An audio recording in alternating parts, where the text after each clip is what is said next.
This is Ed McGuire, Insights Partner and Momenta Partners, and welcome to our Digital Leadership Series. In this series of conversations, we're highlighting some of the best and brightest minds and practitioners in the business as we focus on their journeys into digital transformation, what they learned, what their successes were, what the challenges were, along with lessons that are relevant for you today. We hope you enjoy our explorations and get value from it. And always, we look for your feedback and suggestions.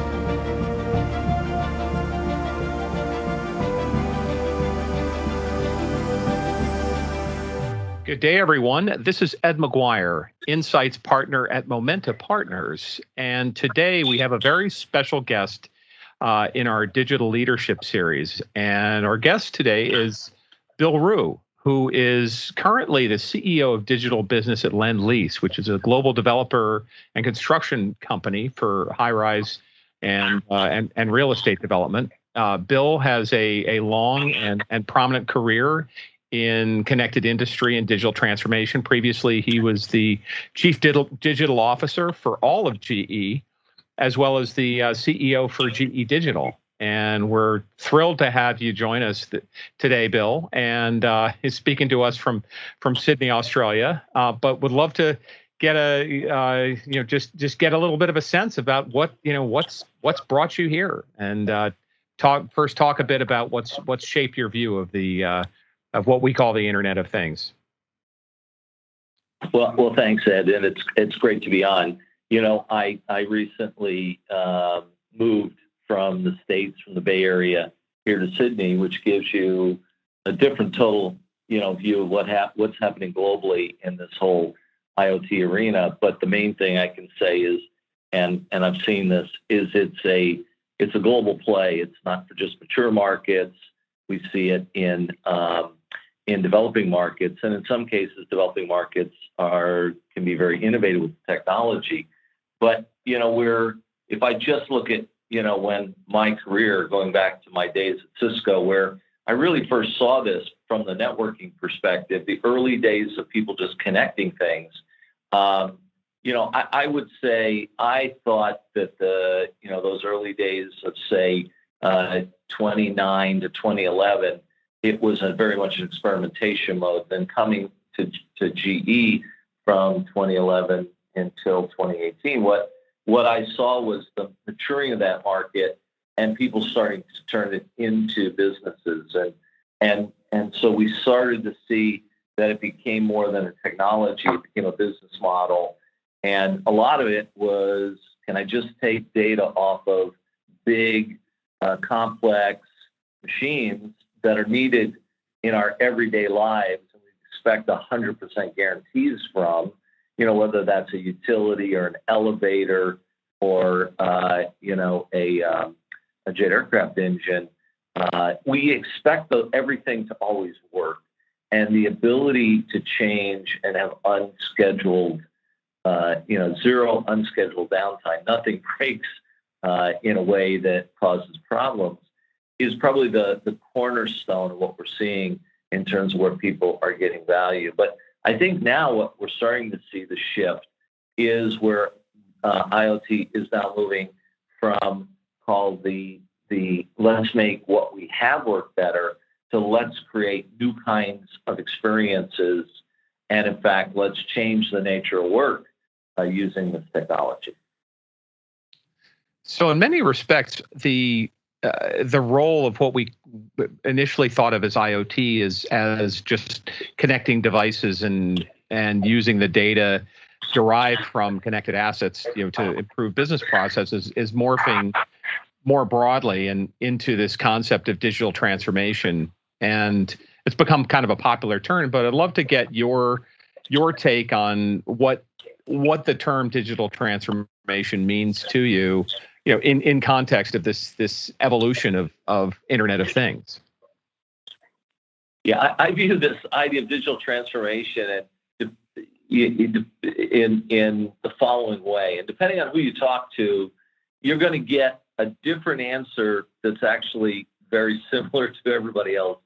And what I mean by that, it's like the old story of the three blind men and the elephant, where everyone is touching a different part of the elephant.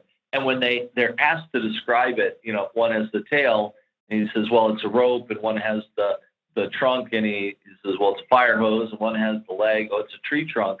In other words, depending on the technology we approach digital transformation from is how we define it. So if you're in the AI game, digital transformation is all about AI and data. If you're in the IoT game, you're really talking about connected machines, because that's where a lot of this data is coming from, and so on. So when you think about digital transformation, it's being led, it's technology led for sure. Without the technology, we wouldn't see the disruption occurring.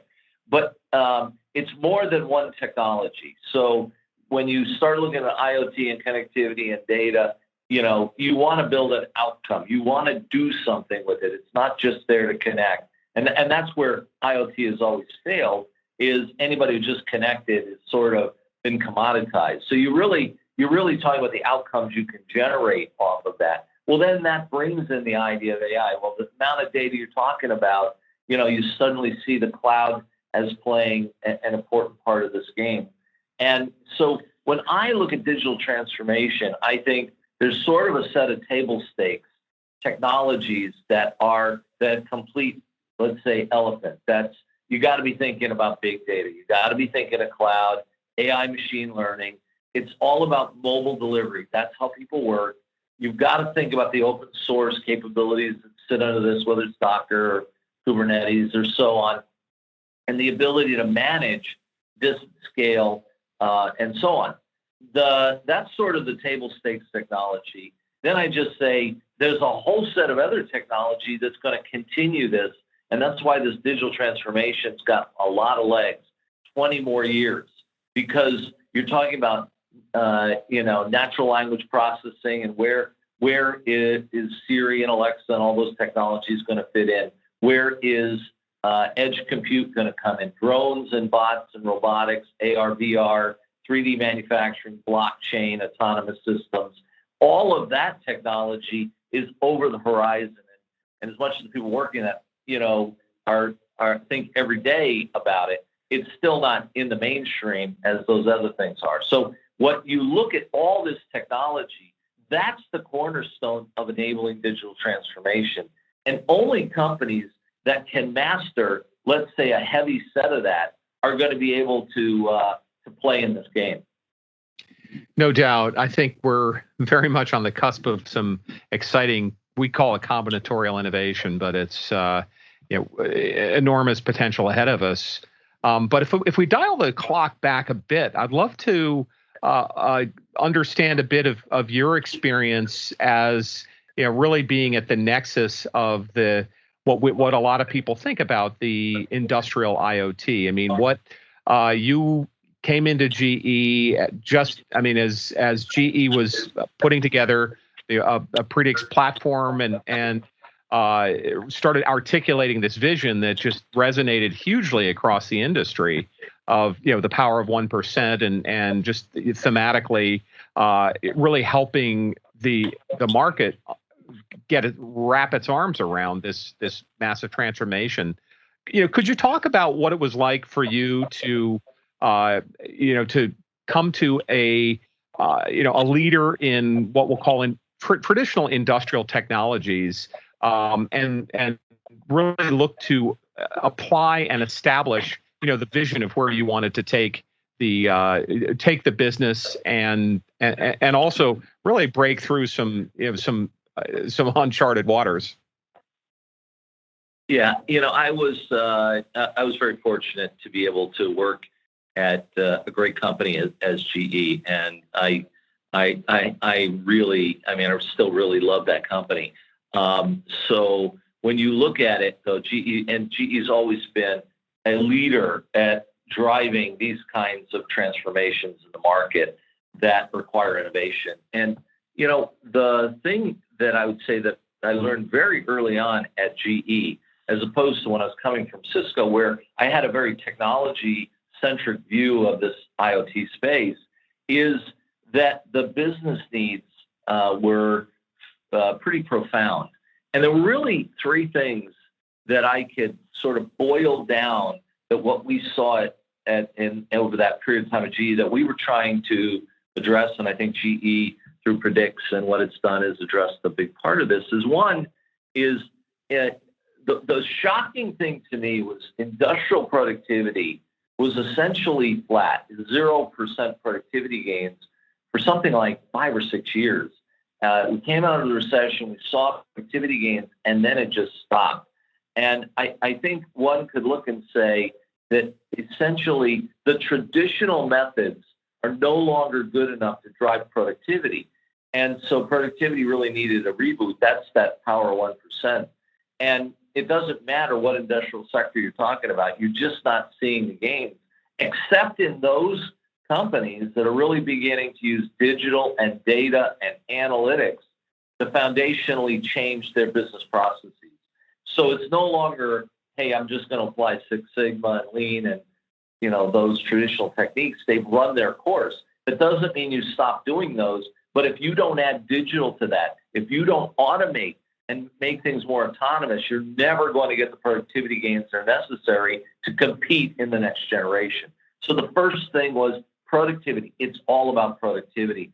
The second thing is that if you begin to look at tech firms slightly differently, which we did, and as to what makes them successful, I don't think they look at themselves this way, but we realized that leaders in digital are tied to asset optimization and better outcomes. And what do I mean by this?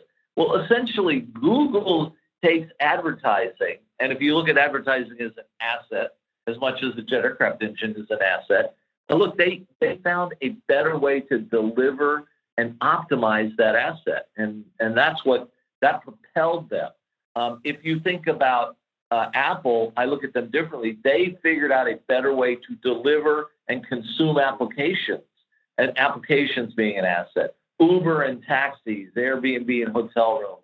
So you begin to realize that the world is moving to asset optimization, whether those are hard assets or those are soft assets, virtual assets. But every asset we have in the world is being optimized.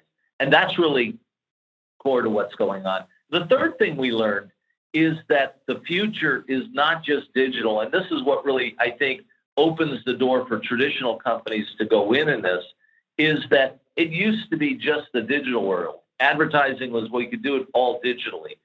But when you get to things like the airline industry, or you get to the power industry, you get to the construction industry, you get to smart water systems and so on. All of these things have a physical component. The future is also about those who can combine physical and digital. And you look at Tesla is a combination of physical and digital. SpaceX is a combination of physical and digital.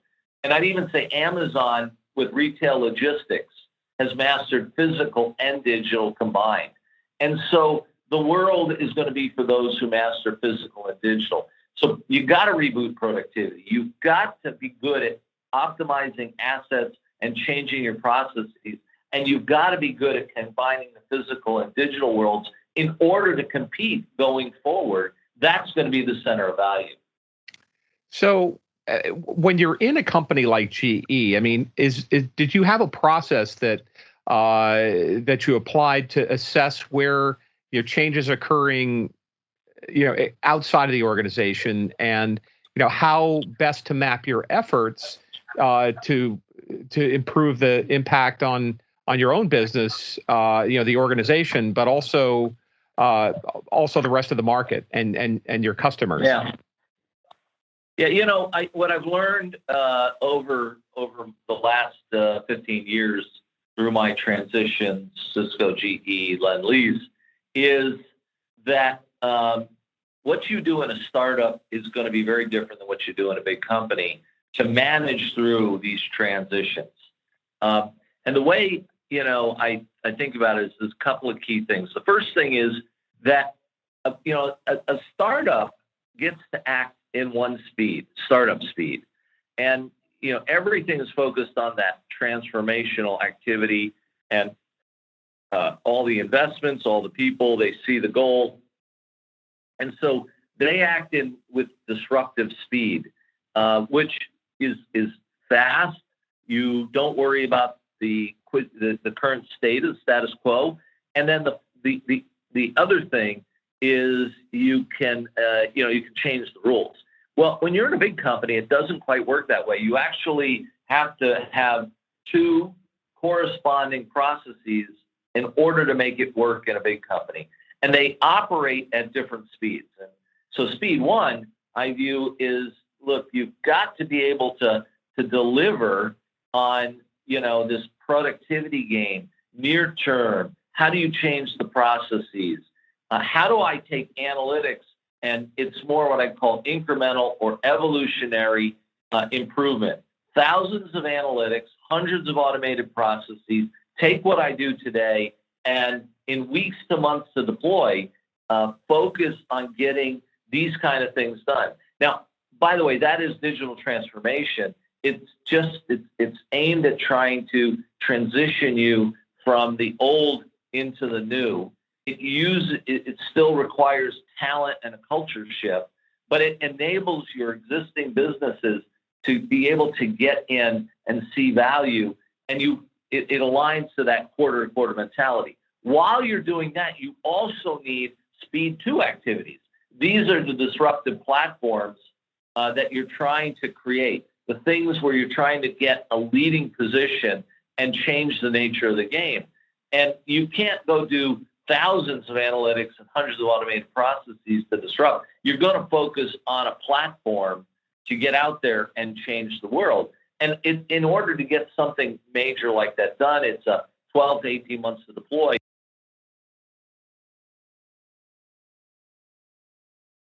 A tech firm to win, it takes them 10 years before they get to the kind of scale and momentum that makes them so successful. So you got to realize that you're in it for a longer term. How you judge it is very different. So in a big company, the thing that's important is you've got to realize you've got speed one and speed two activities. You've got to have a portfolio of both. And one is evolutionary, one is revolutionary. And you've got to be able to get the leadership and the people in there to get behind both simultaneously and make sure they're supportive of both in the right way.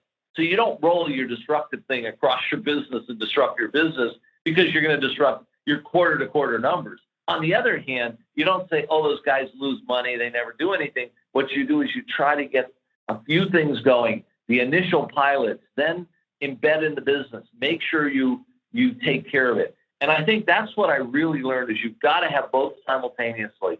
The last thing I would just say on this is, there's the real challenge for a big company is they all, you either want to have all the traditional people in the company become digital, or you say, okay, we're going to nurture digital out separately. And that neither of those work very well. You've got to really lean into the fact that you need new digital natives, the new tech stack and the new IP and the new disruptive things. You need digital migrants from the existing base for domain knowledge, translation, lay the groundwork for adoption.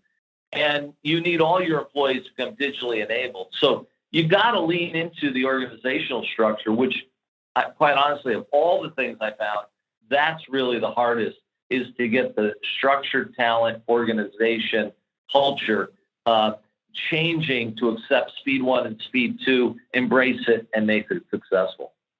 That's a great insight, Bill. And this with this concept of speed one and speed two, how do you appropriately set the goals for digital transformation initiatives so that your objectives are aligned, but you don't, for instance, you don't overshoot your expectations, for the short term, or I would say create unrealistic expectations, but then also have enough stretch goals, and I guess in speed two that that you get people inspired and really focused on the big picture.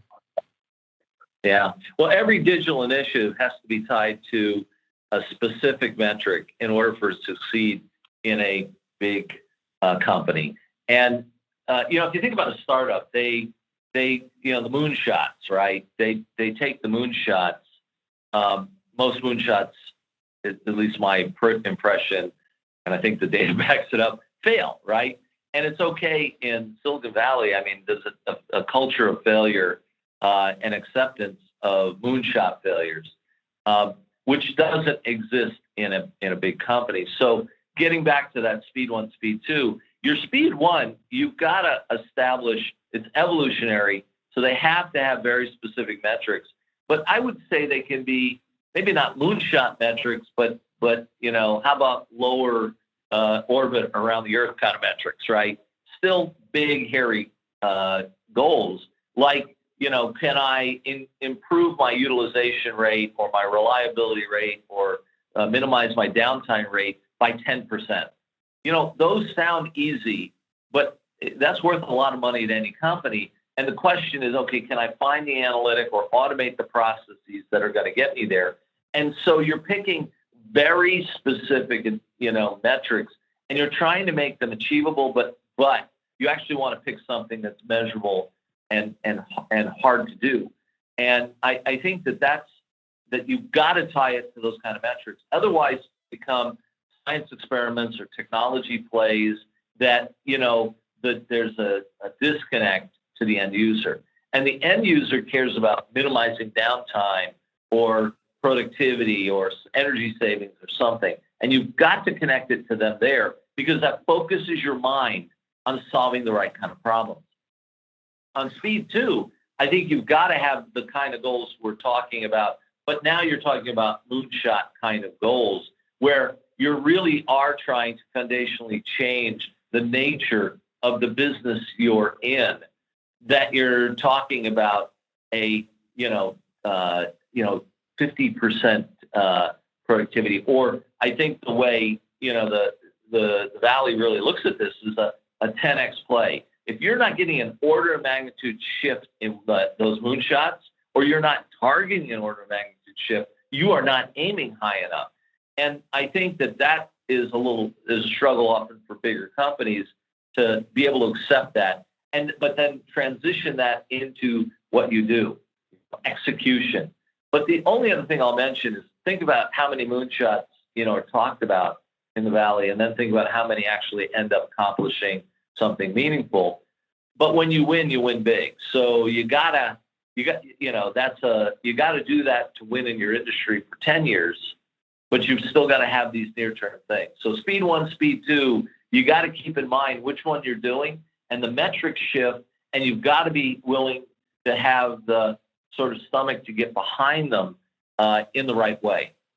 If you compare and contrast the Silicon Valley moonshot mindset with the objectives of a big company, how do you measure your success or progress so that you can course correct midstream if necessary, right? Because the expense or the potential cost of something headed down the wrong path for a while can be pretty extensive. Are there any best practices or thoughts that you have on being able to course correct if something's not going as planned? Well, I always feel that growth covers a lot of sin, right? I mean, if you're growing, you can feel that you've got to be growing. I think is the really the medicine for these speed two activities, these moonshots. If you don't have some way to ensure that you've got uptake of what you're doing, customers are applying it, and it doesn't mean they're sort of all in, but they are beginning to utilize this in a meaningful way so that you can begin to grow what you're doing.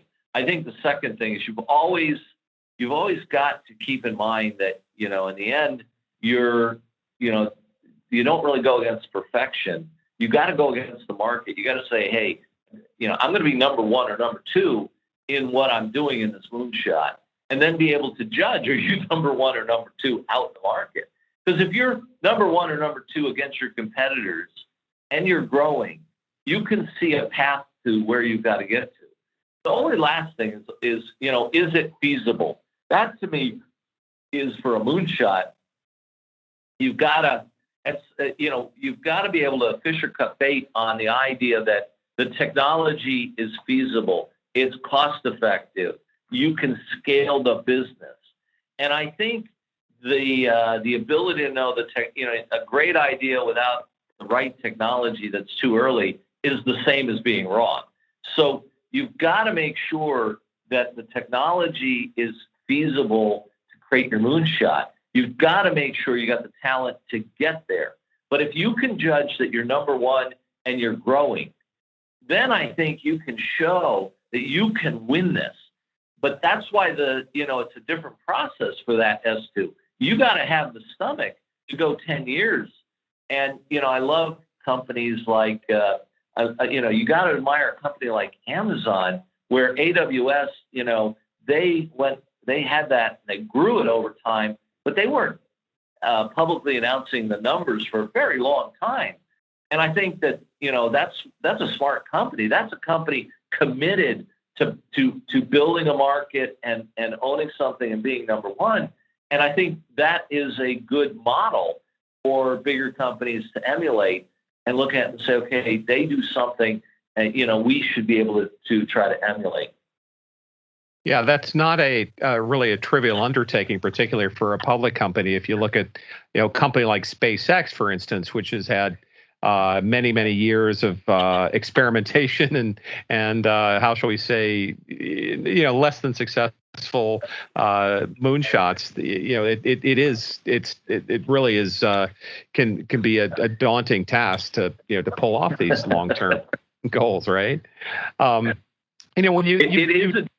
if it's not a daunting task, you're probably not doing a moonshot. Yeah. Exactly. Well, you'd alluded to the challenges of organizing talent and the organizational structure. Have you thought about for one, evaluating the structure of an existing business that's about to undertake a big transformation and ensuring that the organization's appropriately structured for digital change? I would love to get your thoughts on building an organization and some of those considerations there. Yeah, it's the same problem whether it's a startup or it's a big company. It's just that the big company has a lot more challenges to accomplish it. Look, these digital businesses are a team sport, meaning if I'm a startup, you get the people you hire, everybody gets behind what you're trying to do. And the ones that succeed are the ones where they are maniacally focused on accomplishing their mission. Everybody's pulling together. And it doesn't mean you don't have the normal, tension of having groups working together. But when you get groups working together in a startup, you go so fast that you can just outrun others and win. And so, that coupled with, you got to have the right talent. What makes these small startups scary is just the brain power and the capability. So they can go fast, they're focused, they got great talent. Well, and it's a team sport. Everybody understands what they're trying to do and is able to play. It's the same in a big company, but the problem is that you have to do it at a totally different scale. And what makes it hard is that, you've got to be able to bring the whole company along. You've got to get them moving in that direction, or you never see the benefit. So that's what I'm saying. It's a different process of what you do than a startup, in that you got to be committed to bringing in the right talent from the outside. Let's call that the digital natives, for the new tech stack, for the new business models, for the ability to challenge the status quo and have a vision for, that big S2 goal that you're going to try to accomplish. The second thing, though, is it cannot be done in a vacuum, because it's hard. I can't really point to a company that's separated it out and it worked well, where the company itself became better as a result. The ones you see is where they're able to make it work together. And so you need digital migrants for the domain knowledge, the ability to translate, the ability to lay the groundwork for adoption within the existing set of businesses. And if you don't establish those migrants early on, then you don't have these two groups able to effectively work together. Over time, you really got to think about how 14,000 employees become digitally enabled. Now, I have a theory on this part, which is, look, every employee I talk to, they have a mobile phone. They have a ton of apps on it. They know how to do all that. And what is amazing to me is big companies often forget that's their channel to their employees. So embrace it. I don't care whether it's iOS or Android. Make sure you're delivering your capability to your end employees so that they are enabled, because they are ready to embrace it. I've never seen where they're like not willing to in any environment. Everybody has the same technology, and if you give them that capability on their phone, they know how to do something with it. At the same time, I would say that what a big company has in terms of what I would call digital blockers are slightly different than what a startup has. So one is culture, and every big company, suffers from, NIH, DIY, and DN. Not invented here syndrome, do it yourself, do nothing. And those three things are the competitors to innovation. And if you can't sort of get beyond those and make the company, embrace this new thing and decide to participate rather than NIH or DIY or do nothing, you can't make the shift. That's why those digital migrants are important to the translation and the adoption.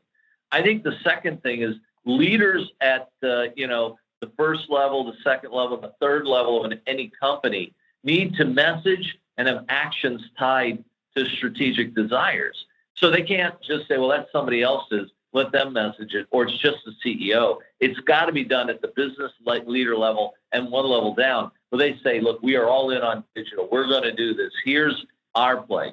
The third blocker I see is business models. Great technology without clarity on the customer delivery model and pricing can't win. And inevitably in big companies, where they often miss is not the talent and the technology. It's that the startups often are willing to get delivery models and pricing and a focus on the customer that just is unbeatable. And that's what big companies should be able to do better, because they have better insight in theory. And then lastly is the funding models. In big companies, there's often a peanut buttering of funding across every initiative, or there's too many initiatives. Whereas what happens in a startup is the venture capitalist is a great partner, because they come in and say, I'm going to give you this money, and I'm all in, but you're going to focus. You're going to show me that you're going to get there. How do you get those your own processes aligned to that? Has to be done. And I think that's something that those four blockers, culture, leadership, business models, funding models, if you can get those blockers out of the way, and then you can get the right talent inside and outside the company working in tandem, and then you think about your end customer, your employees or your end customers enabled through their mobile devices, this is how a big company can win.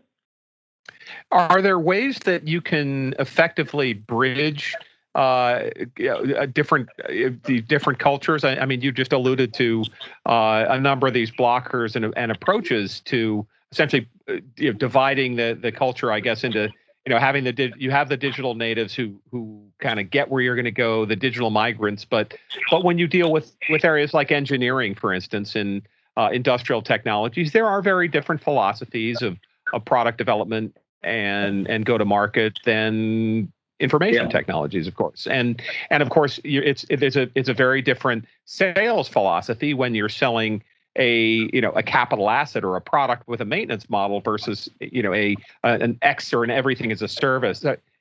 How do you think about ways that a company can bridge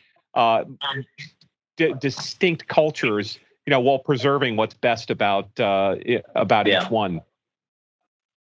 Yeah, every big company was and is an innovator in the spaces they serve.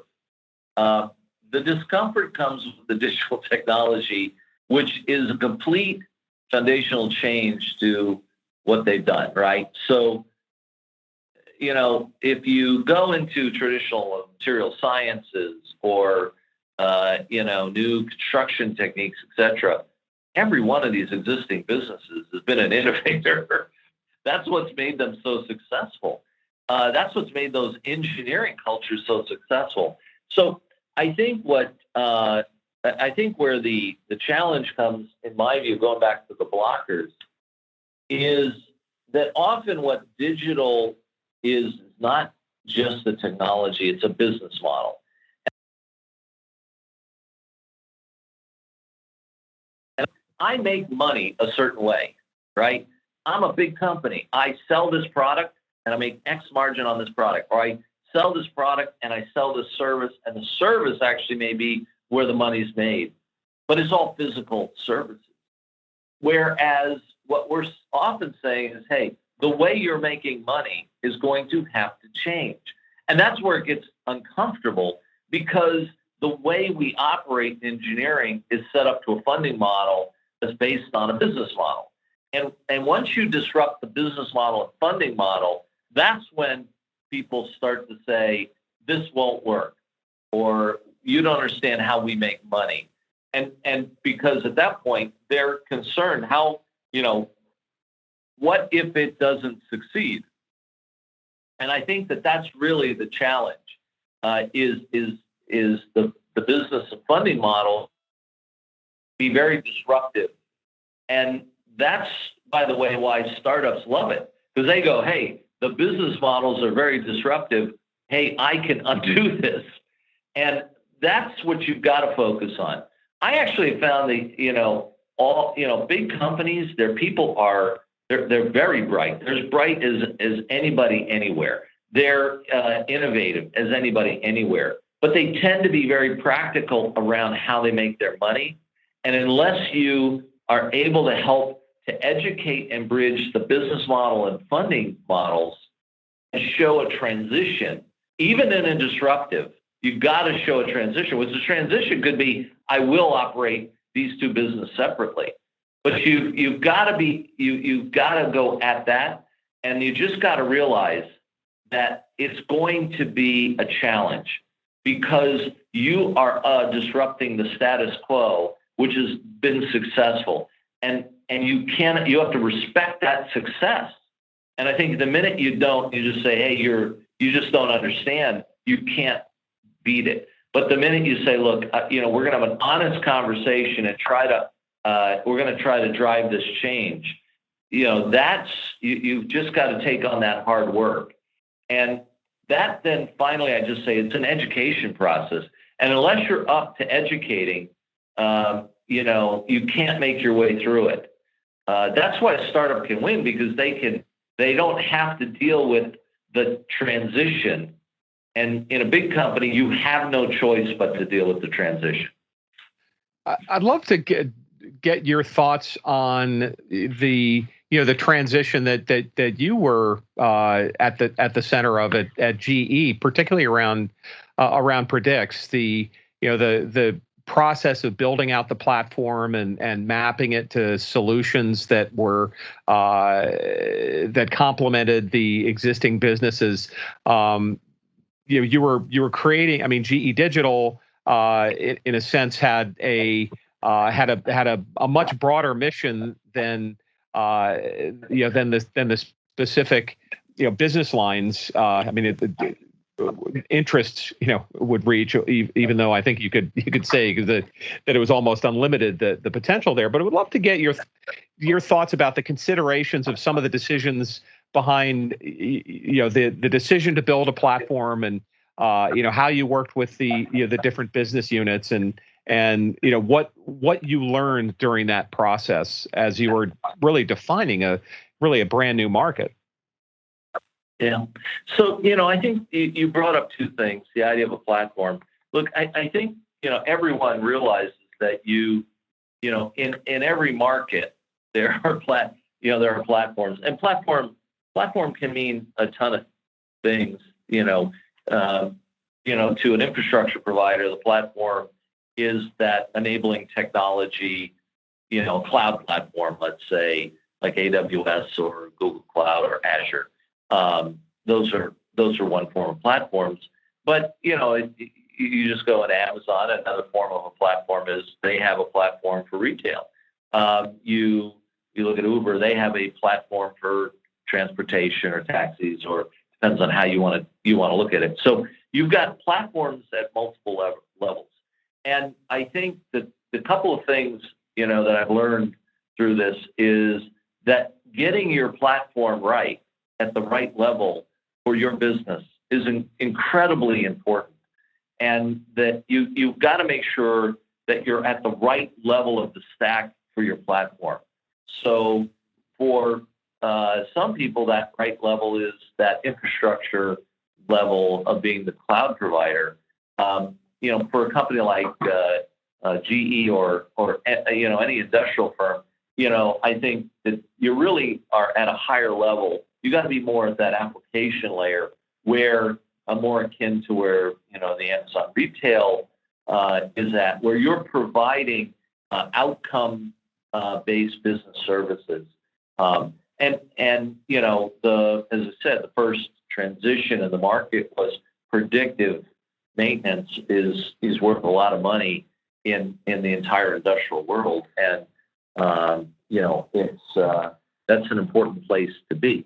So I think the first thing that every company needs to do is make sure that they're really clear on the level of platform they're at, and at the right level. And then, by the way, you build on other people's platforms to get to your platform, and you just got to get comfortable with that as well. You don't need to build everything yourself. In fact, building everything yourself is the wrong thing to do.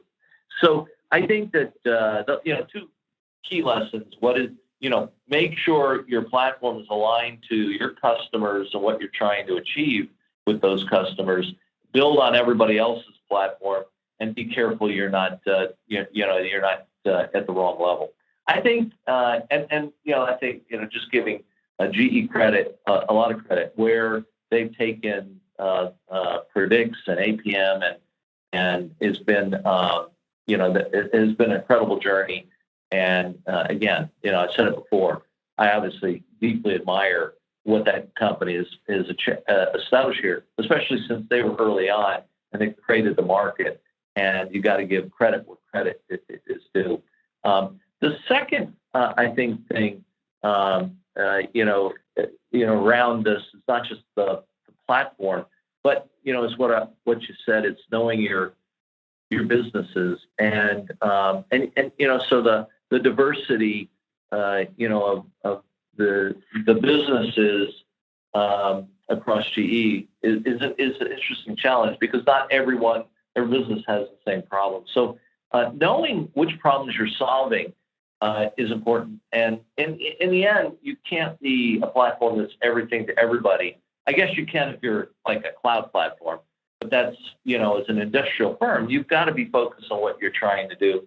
And it goes back to what I said before. You've got to have the digital ambassadors, the digital migrants, those folks in businesses who are essentially owning this. The businesses are critical to being, first-class players in this, owning it, your best partners. And I don't care what company you're at. If you're not figuring out how to embed it within your existing businesses, then it slows down. On the other hand, if you try to embed it with your existing businesses, it slows down, because you've got a lot of people to convince and cajole and work with. That's just the nature of it. And if you don't choose to lean into that, you'll just find you can't be as successful. So get your platform right at the right level. Know what problems you're trying to solve. Make sure you know who your customer is, and that customer, that's a problem they want solved. That's a value proposition they need. Realize you can't do it all yourself, and align yourself into your existing businesses as effectively as you can, realizing that the nature of human beings, the nature of organizations, is one of very difficult to embrace and adopt. That's why big companies often aren't able. That's the innovator's dilemma. But at the same time, those who conquer the innovator's dilemma, the scale of a big company allows them to win in a way that a startup can't. So I'd say that's the downside, is trying to do that. The upside is, once you've done it, it's an unbeatable combination. No doubt. And when you look at the initial expectations around connected industry and industrial Internet of Things, and we go back to sort of 2013 or 2014. I'd love to get your sort of a higher level view of the industry, where there were some fairly, I would say, optimistic expectations that we'd see a big ramp. This is a lot of this was embedded into Wall Street expectations that the industrial IoT would see this massive inflection point. And I think what happened, it became a lot more deliberate. But I'd love to get your perspective on the what became a disconnect between, I would say, more aggressive adoption expectations, and the down on the ground realities of really driving transformation across pretty sophisticated industries. Yeah, well, for big companies, their customers are often existing big companies too. They're not startups. And so, if you think of what, in my perception of, AWS's first set of customers were startups, right? Not big existing firms. But as they developed, their business, then they moved into the big existing firms who found it easier to embrace the technology. And now, you're at a point where everybody, nobody says, hey, cloud is too risky. But when you're talking about your customer base being large companies, they're no different than you. There are innovators within it. There's a desire to make that shift. They know they've got to deal with what I talked about before, the productivity, et cetera. But the hard part is that you've got to be able to talk to those customers, unleash your customers. And it doesn't matter what company I've been at in my 35-year career. What I've always found is the people who are selling to the customers are deeply afraid of the new technology. This goes back to everything I've ever done, because they know how they're going to sell the existing technology. They know what the risks are. They know, how to make their way through it so that it's successful. New technologies, if it doesn't go well, has the opportunity to disrupt their relationship with their customer. So when you talk about, not just the internal usage, but the sale to the outside, you just got to realize that your customers are the same as you. There's innovators in there. There's desires. On the other hand, there's the core existing, let's not mess this up. The sales team making the sales want not to mess it up in their relationship. So you've got to, again, lean into the fact that you've got to go to these customers, show value. You've got to make sure the first ones go well. And then you've got to figure out how to scale.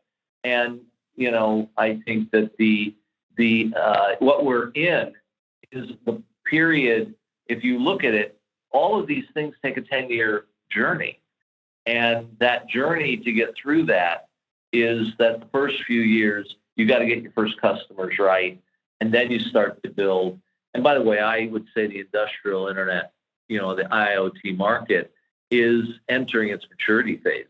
We're seeing predictive maintenance and the ability to use data as, part of everybody's strategy. Nobody's questioning it. And I can tell you, I saw the customer shift from why are you doing this to how are you doing this to how am I doing it over the last 5 years. And so, my belief is we are seeing that we've crossed the chasm, if you will, on IoT, and now we're into the phase of adoption. And so I think it's just the natural phasing of things that we're seeing. I think it's really interesting that as you point out that certain industries do need to move at a more deliberate pace. I'd love to hear a bit more about the work that you're doing at your current company. Could you talk about some of the potential that you see for the construction and real estate industry and what you're looking at? Sure.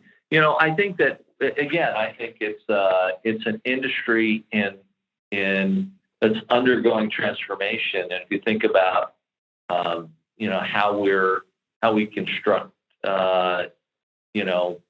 and it goes beyond buildings, how we construct buildings or how we construct a precinct, how we do urbanization. The world is going through a real shift, right? Transportation, mass transit, urban living, people moving into the cities, expecting greater sets of services. We see a movement from where people, the retiree communities and how that's changing. What we're seeing is a sense of urbanization and community that is very different than the way we thought about building things in the past. So you got that one trend going on. I think the second trend is certainly people more cognizant of the idea of, the greening of how we construct, sustainability. You have that going on. I think the other thing is, we also are starting to see a world where the way we generate energy is changing, and buildings are becoming more the center point of where a lot of the generation is. I mean, how to use rooftop space for solar, and so on. So what we're seeing is a change in all of these kind of things happening simultaneously, which changes the way you design your let's say environments. And I think nobody's making more land, and the best, most constructive pieces of land, you need to come in and find the optimal use of that, the optimal use of making it a great place for people to live, work, play, and so on. So as you think about it, everything from how we design the space and think about how people move through it, how people live in it, how we're sustainable, to how we construct it and the kinds of materials. For example, at Lendlease, they're building high-rise buildings now, not in concrete, but in wood, because wood technology is changing that allows you to do, great structures out of wood components at levels you didn't do before. And I'm just watching a building go up in wood, outside my office, a high-rise, and it's incredible to see it in wood, which provides a lot of benefit as well. So you're seeing these kind of shifts occur and the kind of demands people are putting on these buildings. So when you think about it, that is going to have a digitization effort, a manufacturing effort. We'll see the shift over time in construction to where the design will move from being a 3D design to a digital twin.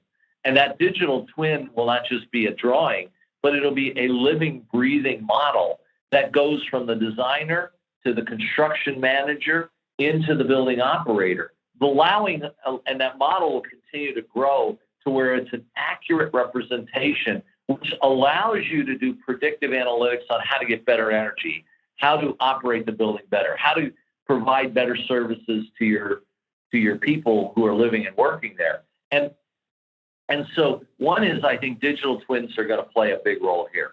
I think the second thing that we're going to see in this is that we're going to see a movement from full bespoke construction into manufacturing-based construction. We're already seeing startups in this area that are trying to do, you construct the skeleton at least, if not most of the building off-site, and then you put it together. The way as kids, we always imagine Lego blocks, which is really hard. So I think we're at the early stages of the manufacturing in buildings and construction. I think the last thing is, the IoT.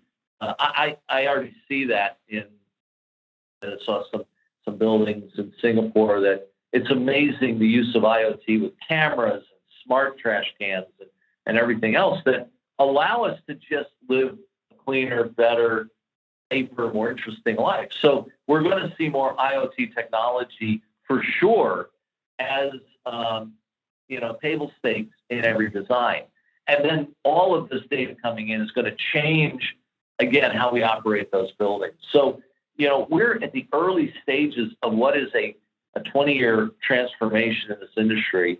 what I see Lendlease doing in some of these buildings in their really innovative buildings is quite fascinating. And but I think that it's going to be enabled through those technologies I said. Cornerstone of building a building, IoT will be in there, digital twins will be in there, big data, machine learning. We're going to see a lot more edge compute, everything connected. But the way we're going to judge the success of that is that building cleaner? Is it more sustainable? Is it cheaper to operate? Is it more efficient? Does it always work and never go down?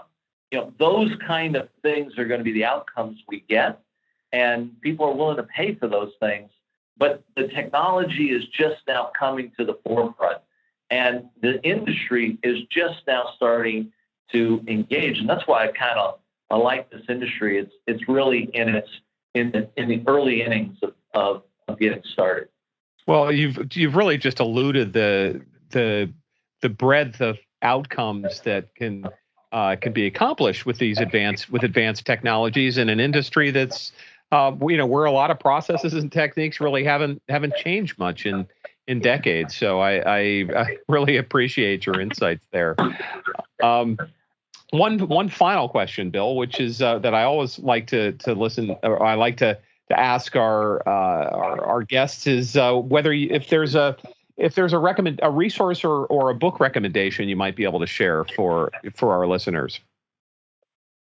Yeah, well, there's a ton of them, and one I saw the author speak, and then I read the book, and I think it made me really think differently about this idea of scaling, and the author took the perspective of startups, or what he calls upstarts, and but I think I looked at it and said, hey, how do I apply it to a big company? And I think there's a lot of good lessons, and it's called Unscaled, and it's Hemant Taneja is the author.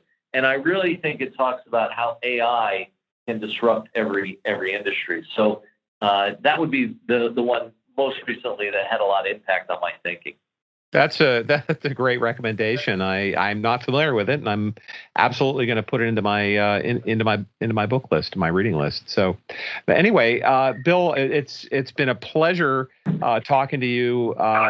Your insights and experience are invaluable, and we really appreciate the time you've taken to share. Again, this is Ed McGuire, Insights Partner at Momenta Partners, and we have been speaking with Bill Rue, who is CEO of digital business at Lendlease. And Bill, I want to thank you once again for taking the time to share your insights and experience once again.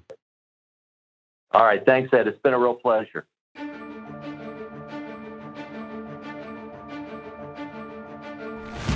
This is Ed McGuire, Insights Partner at Momenta Partners, with an episode of our Digital Leaders series. Please check our website at momenta.partners for archived versions of prior podcasts and webinars, as well as resources to help with your digitization journey.